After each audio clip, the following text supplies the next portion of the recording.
Evening at the Movies is a proud member of the I Did Not Make These Rankings podcast network. Other shows in the network include Mass Debaters, The Sip List, Crushgasm, Love is Black, Men Are the Prize, Crime Rewind, and Literature Rebrews.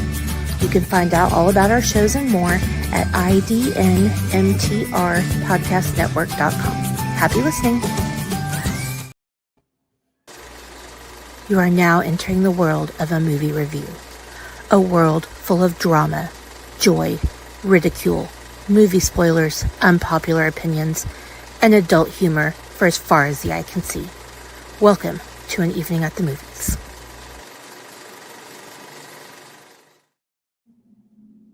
Hello, everybody. Welcome back to your favorite Sunday morning live experience and all of that good junk. Sorry, I was adjusting the audience setting on Facebook. This is An Evening at the Movies. As you all know, the podcast where we like to eat the stale popcorn, drink the watered down sodas, talk about all of our favorite movies and why we love them.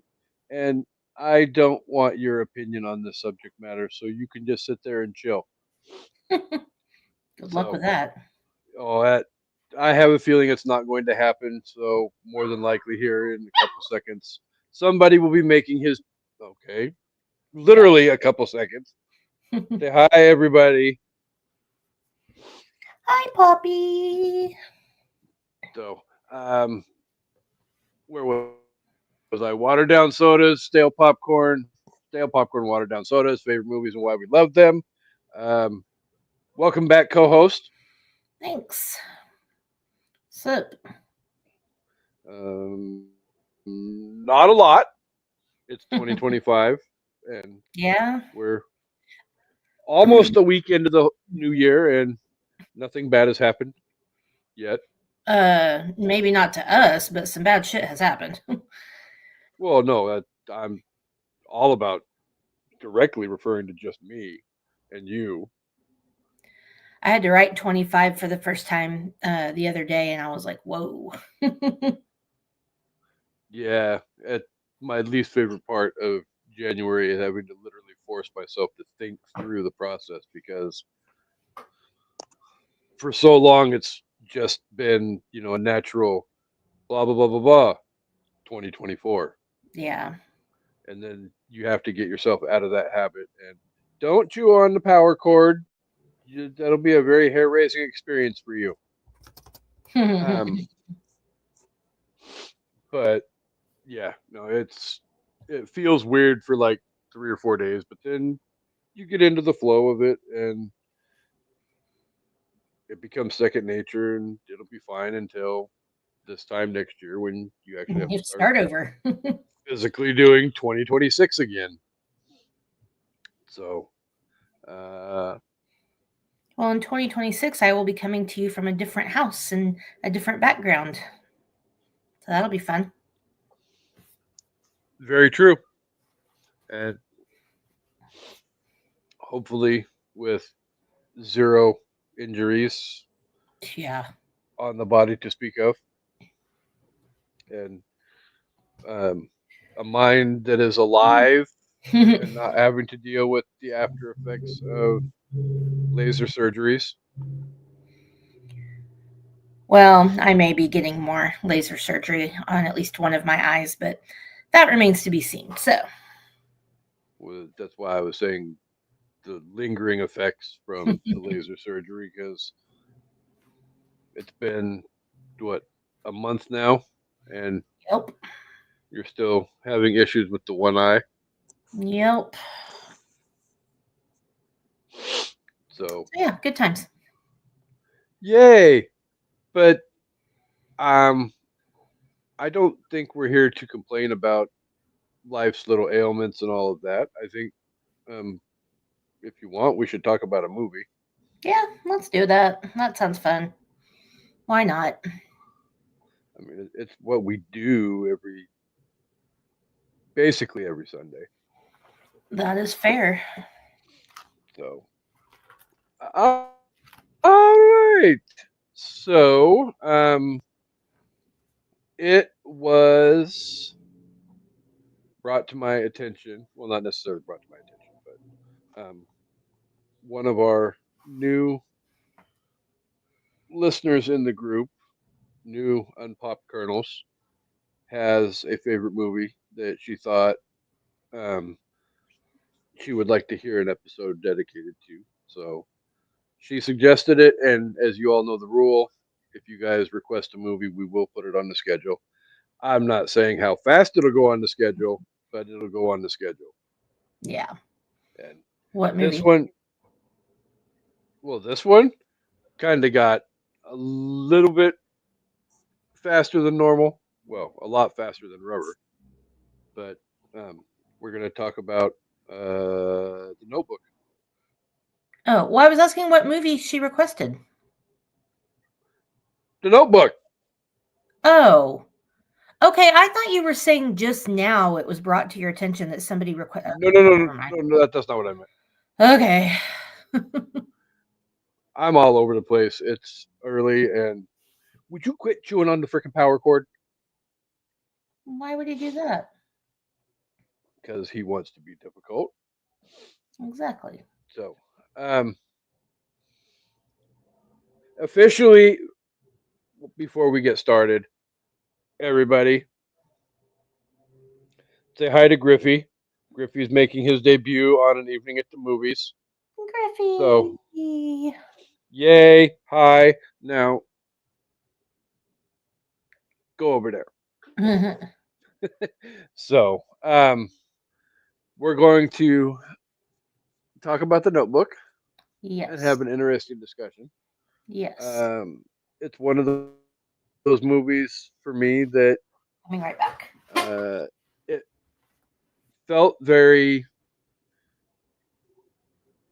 well. I, honest to God, thought I had seen it before, but evidently I had not. Really? I don't. Okay. I really don't know why I thought that I had seen it, but maybe it's because it's one of those things that kind of sort of falls under all of that, like Nicholas Sparks umbrella, that it just kind of sort of all bled together, and it's like, Yeah, I could see okay, that. maybe I have seen it, maybe I haven't. Oh well. But Well, I'm trying to for find my those of copy you, of the book and I can't. I was going to show it to everybody. I've got I've seen like 6 Nicholas Sparks books so far on my shelves, and I can't find the Notebook. go figure. Yeah, I know I own it. Oh well, it doesn't matter. Legitimately cannot believe that this movie is as old as it is.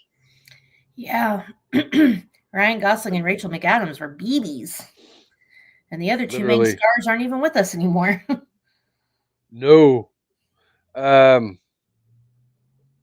Yeah, I mean, this movie is well before he was just Ken. So, the Notebook released on June 25th, 2004.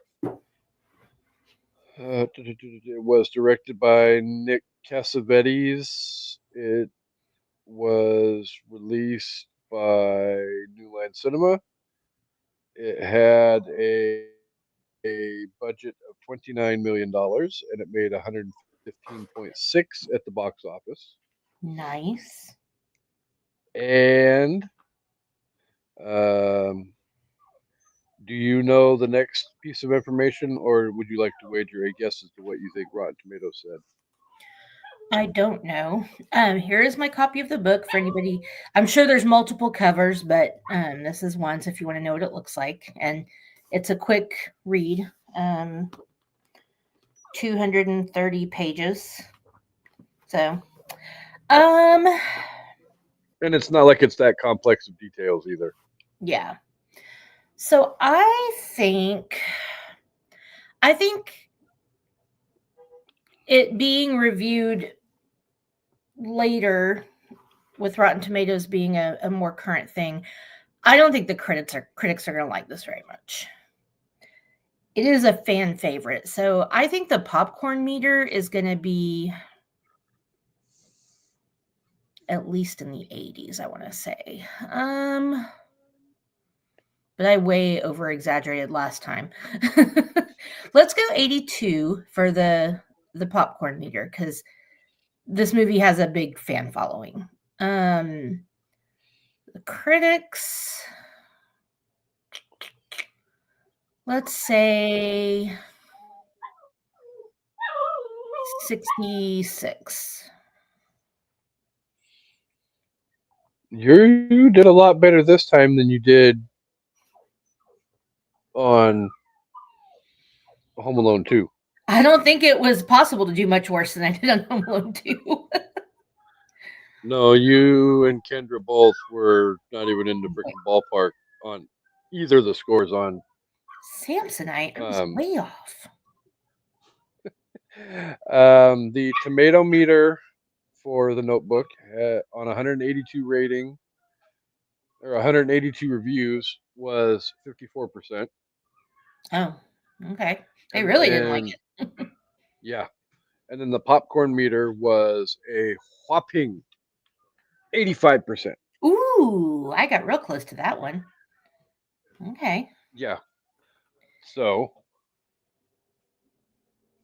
Yeah, this movie is a classic. It's I mean, like I said, fan favorite. The people who love this movie really love this movie. I think that we'll talk about some parts of it haven't aged as well, but um overall I still really love it. It makes me cry every single time I watch it, and it definitely set unrealistic expectations for me for relationships. So there you go. well, I feel like that's all topics that we're going to get into Yeah. while we're discussing this movie. So, with that said, what was this movie about, co-host? Well, Casey, I will tell you. In 1940 Really? South Carolina, mill worker Noah Calhoun and rich girl Allie are desperately in love, but her parents don't approve. When her parents take her back to Charleston and Noah goes off to serve in World War II, it seems to mark the end of their love affair. Allie becomes involved with another man, but when Noah returns to their small town years later on the cusp of Allie's marriage, it soon becomes clear that their romance is anything but over.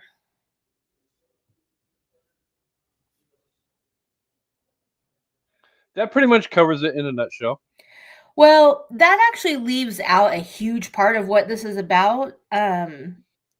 But I didn't know how to add that to the thing because basically the other thing is that we are seeing an old couple in a retirement nursing care facility that the man is reading to the woman about the story of Noah and Allie's love affair. And so the movie goes back and forth between those two things, and it doesn't take long to figure out how they intertwine. But there you go.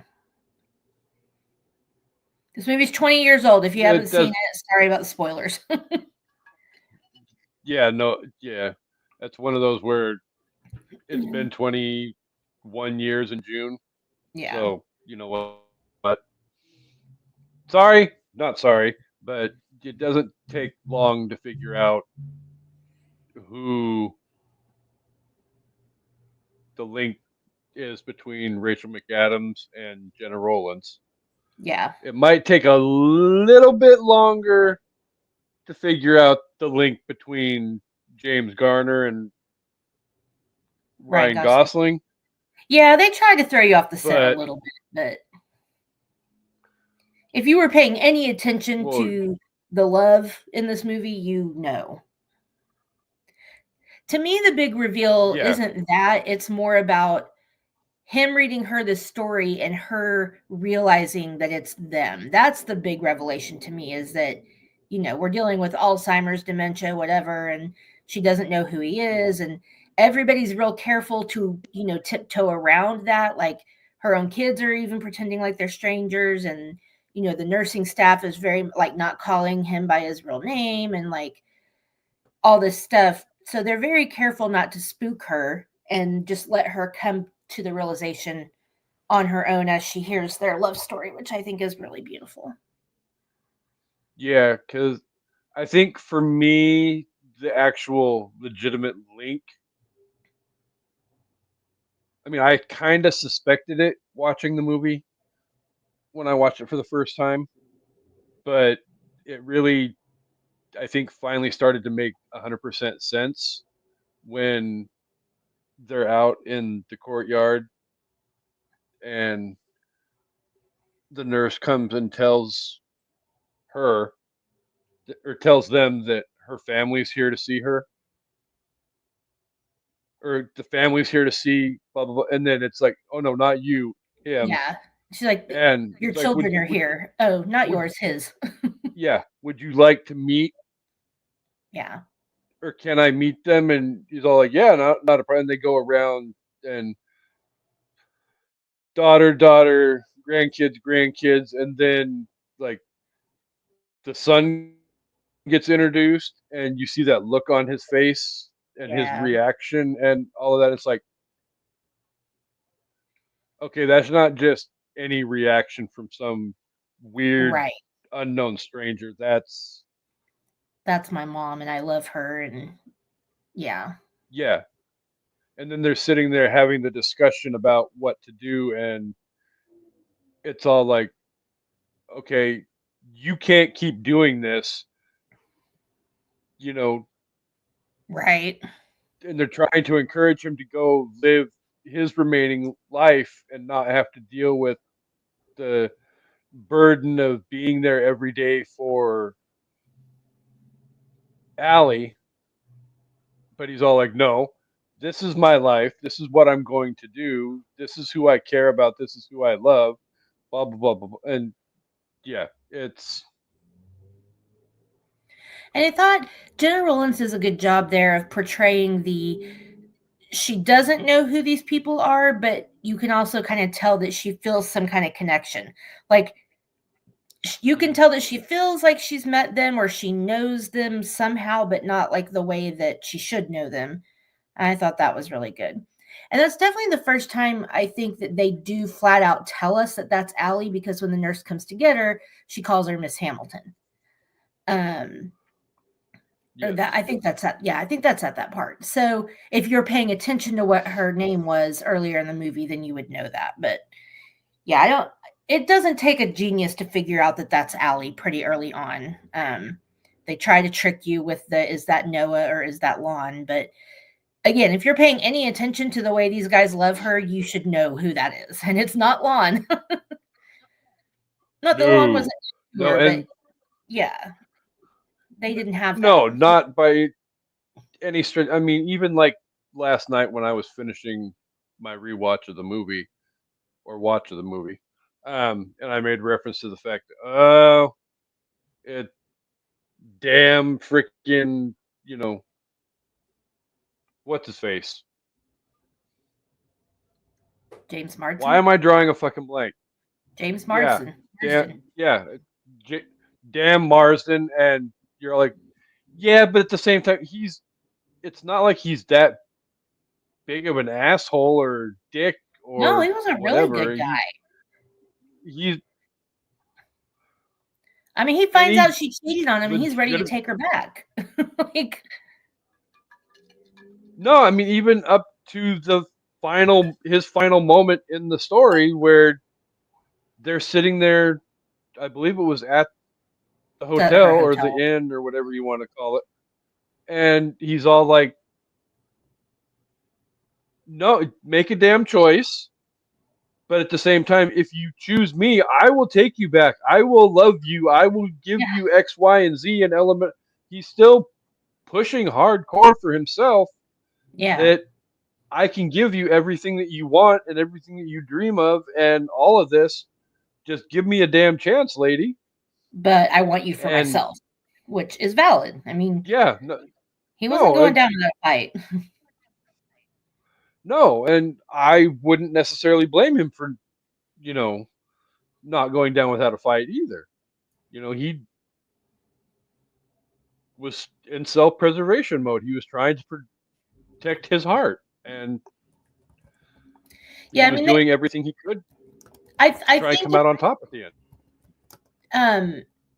I think if Lon had been a less likable character, it wouldn't have made her choice so difficult, at least for the audience. So I think it had to be like he had to be more, of a nice guy, like somebody that you want to root for.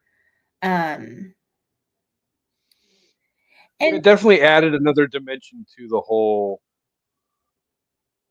I mean, like, because you look at other romantic dramas that, you know, you have, okay, maybe bad example, but you have like Kate Winslet in Titanic.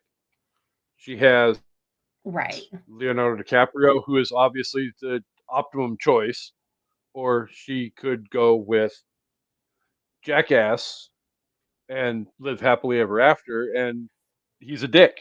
Yeah. So that's We not all know good and hell well he's a dick, and we're not going to root for her to leave with him. right.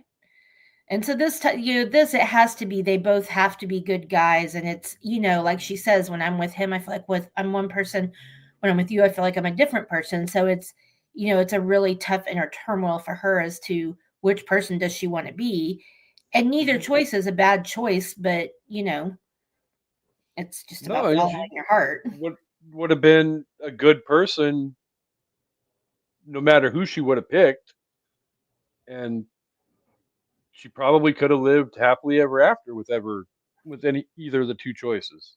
Yeah. But at the end of the day, she had to make a choice, and she chose that Her portion of her life. heart. And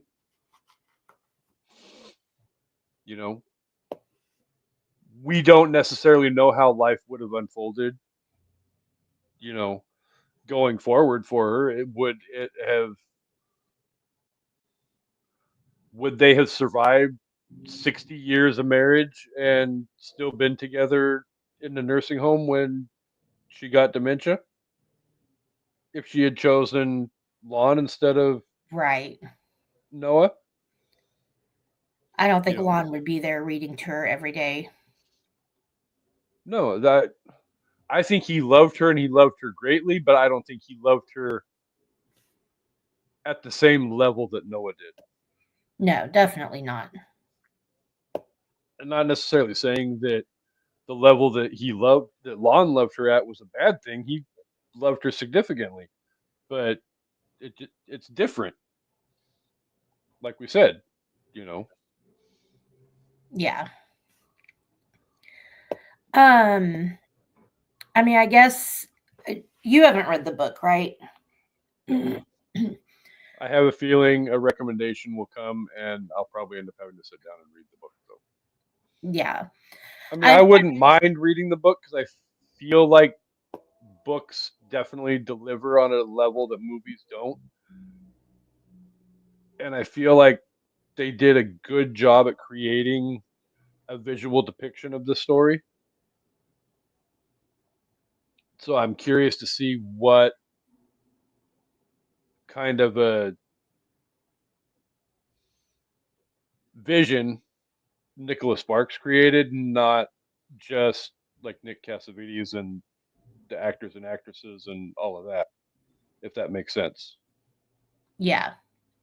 I mean, there's a lot of differences. The main stuff between the book and the movie is, the main core of the story and the heart of it is all still there, but they did some stuff differently, and I think it's because they wanted to appeal to a younger audience and cast younger actors and really like go back and forth with this story, because in the like the book open or the movie opens, they're in the nursing home or whatever, but then their story starts with them being teenagers and talking about how they meet and their love Hmm. affair, and it's really dramatic and all of this stuff. And in the book, it's not really like that. Like their relationship is not that dramatic. Like there's not that many fights. And then it also starts. So first of all, Noah's the one that writes the notebook, not Allie in the book version, which isn't that big of a deal. But it starts off with he's in his 30s. So in the book, there's a lot more time between them than there is in the movie, like between Hmm. when they meet and when whatever. Um, And we only get flashbacks to their summer romance. So it's not like a whole section of the book is dedicated to that time of their life. It's just flashbacks when they're, he's reminiscing or, whatever. They don't have a big dramatic fight and her parents make her leave early. They leave when they're supposed to leave, but her and Noah end on bad terms, but they don't actually break up. Trying to remember. I feel like that's most of the differences. And I know for the actors to play themselves as adults, they couldn't have like a 10, 15-year difference between when they were together and when they're adults. So I get why they did that. Yeah. But overall, I mean, I would say it's pretty faithful. There's little changes like I think Noah's old boss gives him the money to rebuild the house. It's not from the GI Bill, but stuff like that. Like it's not. I think wasn't it the GI Bill and his dad selling their house? Right. So yeah, I mean, but other than that, it's pretty, it's pretty faithful. There's always going to be a lot of differences, but we said numerous times, books flow a lot differently than movies flow, and sometimes you have to make little changes here and there to get that flow just right for the big screen. I will say the book does talk about her being diagnosed with Alzheimer's and kind of that journey, as opposed to us just being thrown into the situation in the movie where they are. In the book, there's pieces of that in the story that he's writing, which would have been nice to see, but I guess, for time reasons, they couldn't do that, but it would have been, it helps solidify that commitment by showing by telling us how that happens and like their journey through that process. I mean, we're supposed to believe how much they love each other just from what they see in their early years. And that's cool. I mean, we do. It's believable, but in the book, it's even more believable because you're seeing these struggles that they go through before she's basically a stranger to him, or he's a stranger to her or whatever. Living out the real life aspects of 50 First Dates. Right. Yeah, that's a tough situation to have to be in. It would suck to be that person with the memory issues, but it would also suck to have to be that person like Noah or Adam Sandler who literally has to go through that loop every day of going back to square one and starting over again. But at the end of the day, that shows that level of commitment to that person and how much they love that person.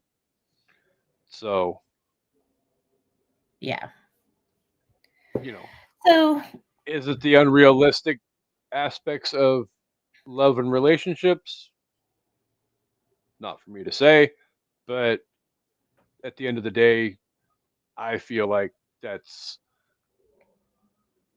we all want to be loved at that level. Yes. That is a significant, high, ultimate level of love.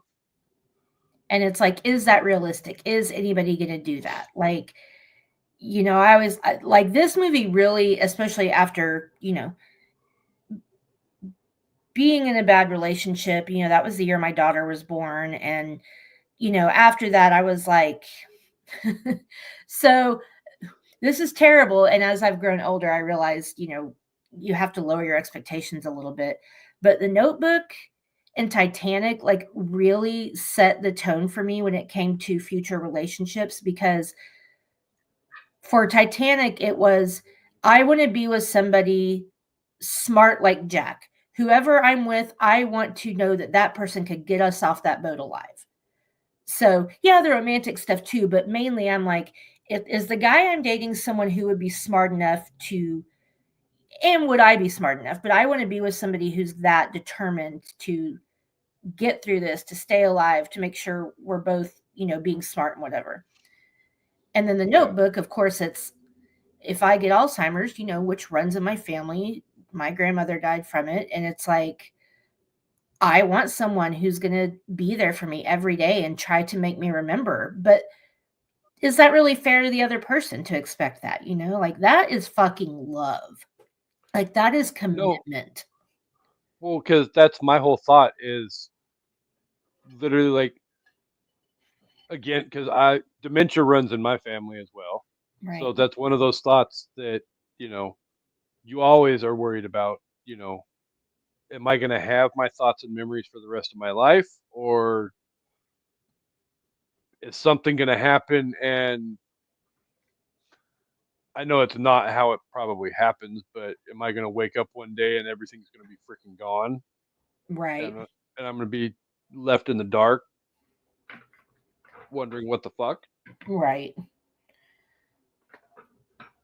But I mean, it's right there in the vows, in sickness and in health, till death better do us. for worse, till death do us part. So yeah, it's like he's really honoring that shit. No, and that's the part that I kind of sort of that really got to me though, because you have those parts, especially in the beginning when you have the 2 a.m. Finn comes and finds them at the house, and yeah, Allie's parents have called the cops, and the cops are out looking for you guys. Blah blah blah blah blah. Yeah. And they end up back at her house, and you get the initial breakup, and it feels like they go from deeply in love to just it's over, let's end this, you know, just like that. And it's like, why are you people giving up so quickly if you guys love each other so much? Because they're Fight for your. teenagers. They don't know anything. If you're not fighting for your love, then what kind of love do you have? Bad Keanu Reeves riff. But well, because part of it too is you get that tends to be a significant romance story trope is you get the well-off parents that are against, the teenage or young adult love, and Right. they try and play the whole it's not going to work, and if you're going to keep going down this road, then you're going to do it without our freaking money and without our support and blah blah blah blah blah and all of this. And it's like, well, I still love him and I'm going to do this, and they run off and live happily ever after. Yeah. And to me, that aspect of relationships is the unrealistic part of it, because Yeah. it's like I'm almost 48 years old and I've had relationships in the past, and in a damn one of them that have been, met with resistance, but then, you go off and ride off into the sunset and live happily ever after. That to me, that just, no, that's not how that shit happens. Yeah. And I mean, I will say that, like, I have had, a high school into college relationship that was not with the fighting part, but was very, like, love right at the beginning and very passionate and very, like, we're going to spend the rest of our lives together. And it was amazing, but it's also like you live in that bubble and you kind of forget about reality. And when reality starts setting in, it's kind of like, the Beatles are fucking liars. Love is not all you need. Unfortunately. No. So I don't know. I the think Beatles are wrong. You can buy me love. no. I mean, No. Money can buy things that give me joy, but it doesn't buy happiness. No, it might buy gratification, Right.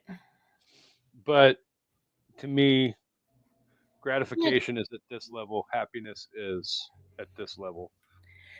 I mean, And yeah, it for those of you definitely. listening on Mm, Spotify or whatever, there's a significant gap in between my two hand levels. yeah. So my kind of thing is like I would what Noah does for Allie, it's hard because I would want that for myself, but I don't think I would want that for my spouse. And so it's like, how do you reconcile that? Like, if I'm just thinking about myself, yes, I want you there day in and day out, being committed to me, helping me remember you for as long as I possibly can. But then what kind of life is that for him? It's just, yeah, that is No, and hard.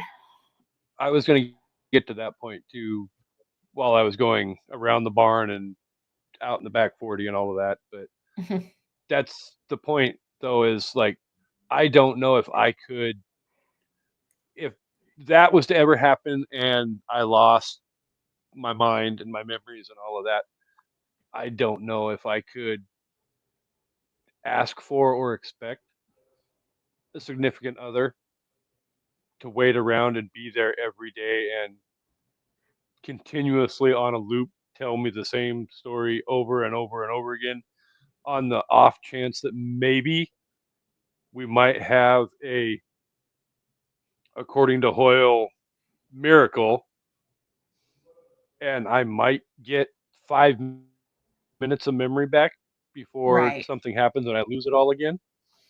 Yeah. Because ultimately, that's what happens all the damn time to them. Is he reads the story to her every day, and he tells her at one point at the end, you know, how long does this come back for? And he's like, I think the longest that we've ever had is 5 minutes. Okay. So you said last So time we had less than 5 minutes. less than five, something like that. And Yeah. again, it's not when it happens at the end of the story. It's not a significant period of time. They have their, you know, aha, oh my god moment where she realizes Ugh. everything comes back and they have their little candlelight dinner thing and all of a sudden the freaking light switch flips off and we're back to square one again and she's having a meltdown and Yep. his heart shattering in a million freaking pieces because he's literally sitting there watching her slipping from all of that back into that level of darkness that you can see on Noah's face at the end of the movie just how much it's killing him to see her Yeah. go through this. But yet he's still, even like when he has his heart attack at the end and legitimately I did not think, I figured he was going to she was going to lose him before he lost her and Yeah. ultimately that was going to be her downfall. Because yeah, you saw But how it affected her when he wasn't there. That's what's crazy is how much of a difference it made just in her quality of life, even if she didn't remember. yeah, Those interactions helped her so much more than even she knew because you saw the aftermath of that when he wasn't there, like how bad off she was. yeah, no, and I've been around enough nursing homes to know that when it comes to like dementia wings and Alzheimer's wings of where those type of patients get put away, they have to get put away in wings with alarms and Yeah. locked doors and all of that because this is going to sound cold and heartless, but if one of them gets out, Well, yeah, they don't know what to do. it they don't know what to do. They don't know where they are. They don't. I mean, they could hurt themselves. They could hurt somebody Yeah. else. You know. whatever the case may be. So it sucks, but at the same time, you've got to do what you got to do to protect everybody in that situation. And But unfortunately, that's where a lot of abuse happens too, because people can get away with it because they don't remember it, or even if they say it happened, people will just say, "Oh, that was an old memory" or something or whatever. Like that. After seeing my grandmother, not that, but just like I just said to George, I was like, if I ever get Alzheimer's, if you want to, shoot me up with some morphine or smother me with a pillow or whatever, just don't put me in a nursing home. Like, that's all I'm going to ask. Or if you do, you need to no, be there every single day. I will say this, because my grandfather on my mom's side had dementia all the way up until his death, and luckily it was never to the extent that we had to put him in a home ish.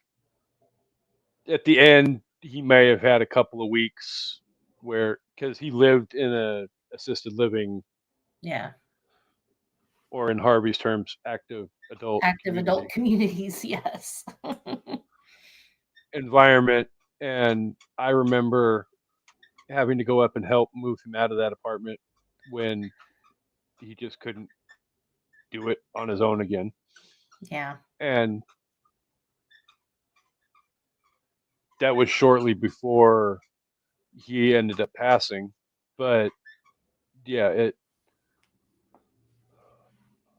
I no, I don't want to ever be in that situation where I have to go into a home and have to deal with stuff like that. And I would much rather my significant other just put me out to pasture at that point. Yeah. But anyway. I know that sounds kind of cold and heartless, but I mean, so yeah. was there anything about this movie that you obviously couldn't stand? I mean, we've done a pretty good job about nailing everything that we loved about this movie. I mean, Was there anything? not really. The only thing I will say, which I assume you probably have the same thoughts, is that, you know, with society, the way we have evolved and, the way we kind of have deconstructed the way, you know, the way women can accept and perceive someone liking them as opposed to it being crazy. Noah was kind of crazy, like at first. Like the lengths that he went to get her to go out with him were a Motherfucker little, was hanging off of a yeah, damn Ferris wheel by one hand. yeah, like, Well, two but hands and then one hand to get the final yes. But so when I first saw the movie, obviously, like millions of other people, thought it was romantic. And honestly, I still do think that, but I also understand how it isn't and how it could be perceived as like harassment and like, dude, just take no for an answer. Like, Mhm. I I don't take it that seriously because it's a fictional story and it's just, I mean, I believe in love at first sight because I've experienced it. So, obviously it didn't last forever, but and maybe it's not really love, if people want to pick that apart, whatever, but I'm going to call it that. And I'm going to say I have experienced that kind of spark where immediately I was like, oh my God, I have to be with this person. What?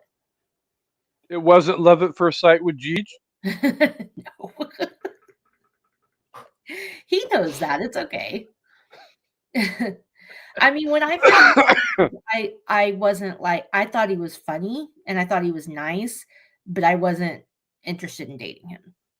And also I knew that he had a crush on one of our other friends, so I was like, yeah, but no, I mean, it took a couple of times of hanging out with him before I was, like, hey, maybe this is someone I could, spend more time with. So he knows that. It's fine.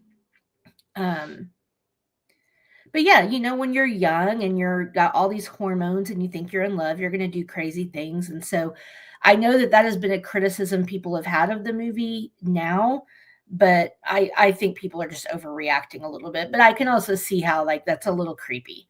Um, but I don't know. Other than that, there's not really anything. I mean, I hated the mom. She was a bitch hiding those letters. Like, what the fuck? But, she was doing what she thought was right. And it's Well, I kind was of gonna funny say, that the mom was the evil one and not the dad. well, no, because normally it is the dad, especially Yeah. in a story that's set in what 1940s, Yeah. because everything is very, and it still is to a certain extent, but it especially what 80, oh Jesus God, that was a long time ago, but 80 years ago, it was very a male centric Yeah. society. The women may have had the right to vote, but they didn't really have the right to step up and say anything. They kind of sort of were expected to get in line and toe the line behind their husband and support what their husband was saying and doing. Yeah. Well, he was ultimately the head of the family, and you could tell he was a little bit more understanding and kind about the situation. But like he said, he's not suited for you. He was No. very soft spoken about it, but it was also like this is just the way it is, and I'm sorry, but so the Yeah. mom was more diabolical about it, like hiding the letters. Like I don't know that the dad would have done that. You know what I mean? But Well, maybe he would the have. irony of the whole, you, no, we don't know, but I think the ironic part of your whole statement that the mom was a see you next Tuesday. Well, you didn't say that, but you sent that in a text last night while we were both Yeah. watching. But literally, like 5 minutes after you sent that message, was where I got to the point where she pulled Allie aside and Yeah. explained everything to her about how here's my past and here's the choice that I made for myself. Right. Now, you know, here's 365 letters for you. You make the choice for yourself as to what you want, blah, blah, blah, blah, blah. Right. And whatever you decide to do, I will be here and I will support and love you. So she kind of sort of had that moment of redemption at Yeah. that point. But up until that point, no, she was completely a 100% see you next Tuesday. And calling him trash, like it always bothers me when people you see that behavior because it's one thing like for her dad to say he's not suited for you. Well, he's saying that because they're so different socioeconomically, all Hmm. of these things. Like I get that. But to like her calling him trash, like his circumstances are not his fault. The way the amount of money, like that doesn't make him a trash human. I can understand why the dad's saying you're not suited for each other because of those things, which is still dumb, but I get it. Yeah. But like, what if they calling him trash? Like he's not. You don't know, No. bitch. Shut up. And like outing her about the college thing at the dinner, and even the dad's like, "Yeah, let the kids have their fun. We don't need to talk about this right now." Like, you know, He definitely felt it felt like in that marriage the roles were definitely reversed between the two. I think he realized he was married to a very volatile, temp- a very strong-tempered Bitch. woman like Allie. Well, no, but I almost feel like the dad is a lot like Noah in that he like kind of, you know, like I'm not worried about hurting your feelings. They have a 2-second rebound rate, and then you're on to doing the next pain in the ass thing. That was one of my favorite lines from the or movie. or But like he is knows she's just gonna go off, and then Allie's dad like Lon and the other yeah, guy is Noah, well, and right, then the mom is Allie in the middle. And this is what would have happened had she chosen Lon, right, but instead she went the other direction and chose Noah. right. Because she would have been happy with Lon, but what kind of happy? So yeah, that had to be a tough decision to make. And Oh, I'm glad she picked Noah. Such a beautiful love story. Well, that's because he's just Ken. He is Knuff. He has big D energy. Um. Okay, so my computer's about to die and my charger is downstairs. So, might need to wrap this up How much shortly. better? Sorry. How much battery you have left? 19%. Oh, we got plenty of time. But um, so overall, as a whole, what would you, if you were to rate this movie out of 5? What would you give it? Oh, for me, this is just a movie that, if I need a good cry, I can always put it on. It's just a beautiful story. I think you know, it was shot beautifully. The story was told very well. I love the score. Yeah, the score is amazing. The music is just perfect and just so like it's so touching and just yeah, great. Um That little plinky plunky like piano yeah. music that plays throughout. Oh, It and the just part adds with that perfect element of story. yes. And that part with all the swans is one of the most beautiful things I've ever seen in a movie. Like it was just so gorgeous. Um oh, and when she says say I'm a bird and then she just says now say you're a bird too and he says if you're a bird I'm a bird. Oh god, my heart just melts every time. I, all right, I'm a ratings whore. I'm going to give it a 5 out of 5. I'm not going to go that far, but I'm not going to deviate that far from your rating either. Um, I think this movie, I'm not a huge romantic Yeah. story type fan to begin with. Um, but I found myself enjoying this movie a lot more than I generally would have and what I was expecting. Nice.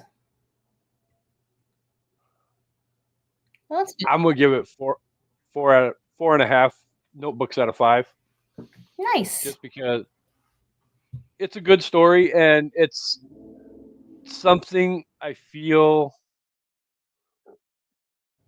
Excuse me. Whether we want to admit it or not, everybody at some point in their life has dreamt for and hoped for finding that level of love and commitment from a partner. Yeah. Whether they have it or not, I'm not here And to that's the judge. whole But basis of the you know, movie. I think at the end of the day, that's what we want for each and every one of ourselves. Right. So We all want to be loved you like know that. exactly, and at the end of the day, that is our ultimate happiness. So luckily for Allie, she had that and found that level of love and commitment so that she could have that. I don't necessarily want to say happiness because of the fact that she had to live through the Alzheimer's and all of that, but But at the he was same there for time, her. he was still there for her every day. Where, Yeah. yeah, she had nurses and all of that that were there for her every day, but those people are paid to be there every day. They don't make the choice to commit and be there every day like Noah did. Yeah. For So real. it was a good movie. There was moments that Yeah. made me laugh. There may have been, some tears shed at some point in the movie. Yeah. I Okay. mean, when she If realizes you and she says it was us, I start crying there and I don't stop till the end. So Yeah, I got choked up at that point, and then it was I us. think the floodgates opened when the nurse comes walking into her room the next morning, and they're Yeah. both laying in bed there together, holding hands, and she puts her hand on Ugh. their hand. I mean, obviously, that's a good way to take somebody's pulse, is just put your hand on top of their hand. Oh, there's no pulse. I think she was just But feeling to see if they were warm or not. But also, it was just a gentle, like, touch, like, to me, it was endearing. It was like she was having a feeling about them, just kinda like almost like a comforting touch, even though she pretty much already knew they were alive. She could also touch them to tell if they were warm or not, but also it was just like a comforting kind of a, soothing thing. well, and if you remember correctly from the night before, when he comes out of his room and walks down the hall and has the interaction with the nurse, and the nurse is like, "You need to go back to your room. Yeah. I'm going to go downstairs and get a cup of coffee that I need, and I'm going to be down there for a while." Wink, wink. Yeah. That was funny. You know, it's all, she knows exactly what the hell he's going to do, and that's, you know, her not getting herself in trouble, but giving him the open door to go and do what he needs to do, because at the end of the day, they need to be there for each other. Yeah. Yeah. Them not being there for however long of a period it was between the heart attack and, that moment, it significantly impacted negatively both Allie and Noah. So there's all, it just, it really is a good story, and I think it gets a lot of negative criticism that might, some of it be just, but at the same time, it's really not as bad as people make it out to be. It's an So amazing movie. It's just some people don't like that kind of drama. Like, George likes rom-coms, but he doesn't like to watch romantic dramas. Like, it's just not in his wheelhouse, but it doesn't make it a bad movie. It's just not for everybody. This movie's fantastic. well, So, I think that's where, and I'm not trying to um, gentrify the movie, but I think that's where most guys come from, is oh, it's a chick flick. guys Yeah. just generally don't fall in line with this type of story. And it's Yeah. hard for us because we're pigeonholed into being conditioned to not be, you know, so sappy and emotional and all of that. And not saying that women are bad for loving this kind of stuff. It is what it is. But generally, guys don't like this type of stuff, so it's harder for us Yeah. to get in line. That's fine. But it's definitely a movie that I could see myself watching again down the road. So Yeah. if you haven't seen this movie and you've sat here for the last hour listening to us ramble on about it, I highly recommend you go and see it. It is choice. So All right. this was lots and lots of fun. I hope we did the movie justice. I think we did. Um, Obviously, thank you to the Unpopped Kernels for being here each and every week. Um, Yay. you guys are awesome. Uh, so far, Home Alone 2 is doing amazingly well in the viewership. So I think you guys are incredible for being here every week for us and helping lift us up in the ways that you do. We've got some ideas coming forward, you know, for going forward in the future, coming up that we would like to try and implement and see if you guys enjoy. So stay tuned each week, and you'll probably see a little bit more newer stuff coming down the road. I forgot about the thing.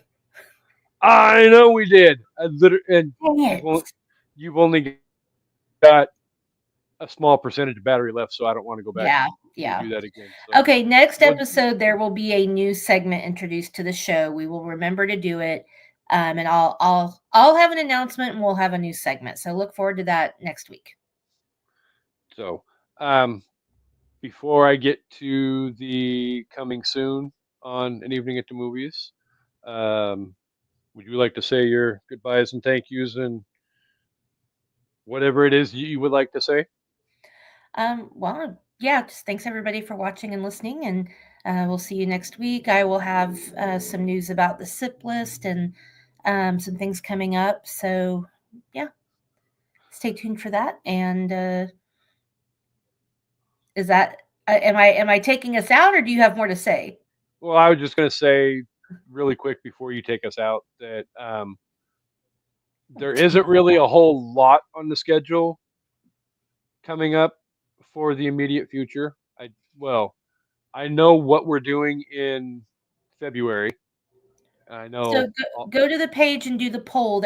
We're doing rom-coms, and there's a poll for you guys to help us choose one of the movies. So go cast your vote. Other than that, there are already 3 other movies that are on the schedule.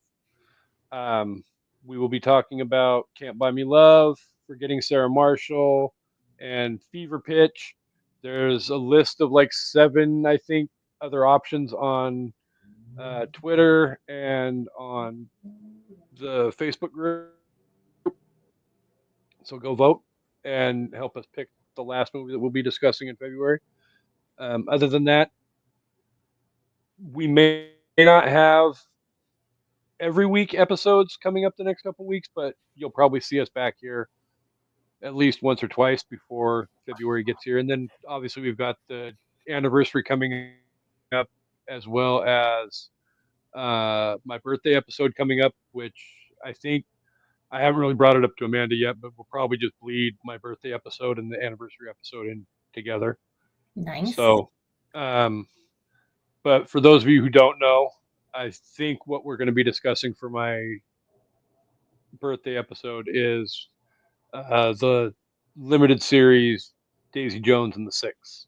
Woo! So I'm excited. definitely reading that book, and as soon as I'm done reading it, I will be watching the series on Prime. I'm enjoying it so far. I'm excited to see where it goes and how it ends. Yeah. Somebody told me there's a twist at the end, so there it is. We'll it's slight, but it's delightful. It's not a bad thing. So there is some stuff to look forward to, and we're always here as much as we can be, and we will have lots of fun. It'll be a good 4th year for the show. Yep. And again, for those out there in witness protection land, we miss you, we love you, and hurry your ass back and get back to us. And congratulations on not having to watch this movie. The lengths some people will go to get out of watching The Notebook and join the club with George. George was supposed to watch this 12 years ago, and he still has refused to watch it. So he did watch some of it last night against his will. Thanks, everybody. It literally is so funny because right before he went into witness protection, Chancey was all like, "Oh my God, I can't believe I have to watch this movie." And then he ended up going into witness protection. I mean, there were other ways you could have avoided that. You didn't have to go all, secret witness on us. But whatever. I've always told all of my co-hosts that, I'm glad to have you each and every week, or you can be here part of the time, 25% of the time. I don't care. Yeah.